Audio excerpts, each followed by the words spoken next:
امت میں امانت کی ادائیگی کا اہتمام۔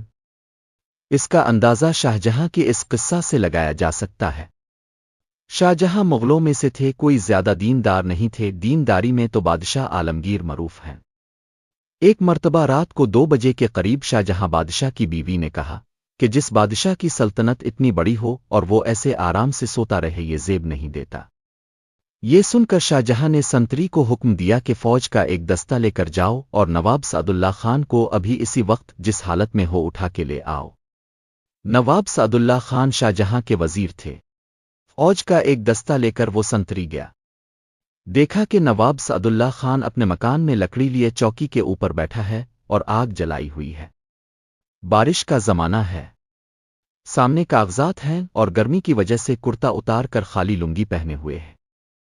فوجی دستہ پہنچا اور ان سے کہا گیا کہ بادشاہ وقت کا حکم ہے کہ اب جس حالت میں ہوں اس حالت میں ہم آپ کو اٹھا کر لے جائیں۔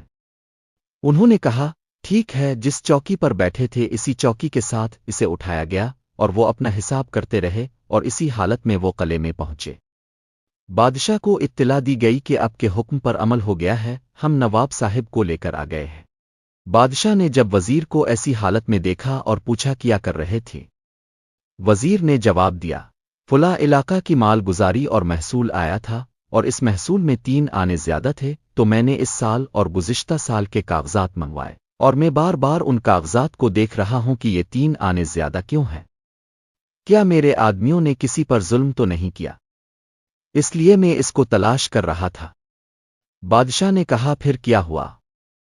کچھ معلوم ہوا ہے؟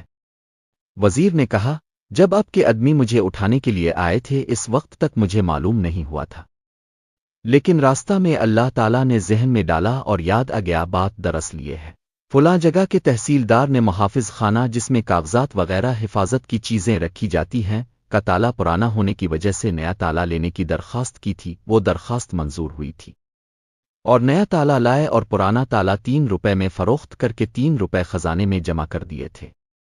یہی 3 روپے زیادہ ہے۔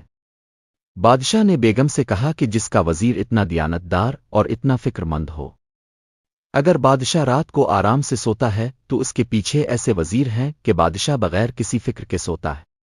یہ ہے امانت اور دیانت کے تقاضے۔